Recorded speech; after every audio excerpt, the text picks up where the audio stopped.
Is your brand new super powerful GPU running like a toaster oven inside your case? Hitting 85, 90 degrees Celsius while gaming? Well, your case airflow might still be stuck in 2015. Today, we're going to tear it down and rebuild it the right way. Your graphics card deserves better than a hot box, so let's fix it. First up, let's understand pressure and airflow. No, this isn't a boring science class, I promise. It's just a few simple rules. Your case fans have two jobs: intake, which pulls cool air in, and exhaust, which pushes hot air out. If you have more intake than exhaust, that's positive pressure. More exhaust than intake, that's negative pressure. Our goal is a steady, balanced flow, cool air coming in from the front or side, and a clear, easy path for hot air. Step 2 is setting up your front intake fans. These are the lungs of your PC case. Ideally, you want 2 or 3 fans mounted at the front, pulling fresh air directly into the system. If your case has a mesh front panel, but if you have a solid glass front panel, it's crucial to use high static pressure fans that can pull air effectively through those smaller side vents. A pro tip is to try and align at least one of your front fans directly with your GPU. This creates a direct cooling channel, right? Where you need it most. Now that we have cool air coming in, we need to give all that hot air a fast and easy exit route. This is where your exhaust fans come in. You should always have one rear exhaust fan. It's perfectly positioned right behind the CPU cooler to pull hot air straight out of the case. For even better results, add 1 or 2 exhaust fans to the top of your case.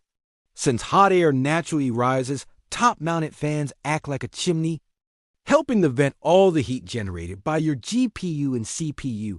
You'll literally see your temperatures drop as you give the heat somewhere to go. Next, let's talk about your GPU's personal space. These modern, massive triple-fan graphics cards need room to breathe. One of the biggest mistakes I see is having thick bundles of cables smashed right up against the GPU's intake fans, completely choking them. You also want to make sure there's a good gap between the GPU and the side panel. If you're using a vertical GPU mount, this is even more critical. If it's too close to the side panel glass, it will suffocate. Also, be mindful of other PCIe cards you might have installed right next to it, as they can also block airflow. Speaking of blockages, let's tackle cable management and dust. Air absolutely hates running into obstacles, and it really hates dust blankets. The cleaner your case's interior, the smoother the airflow. Take the time to route all your major cables, like the big 24-pin motherboard connector and your GPU power cables, through the back of the case. Keep the main chamber as open and clear as possible.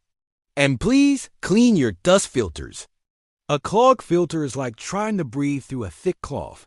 If they're completely blocked, you're better off removing them temporarily while you get replacements, because you're getting zero airflow through them anyway.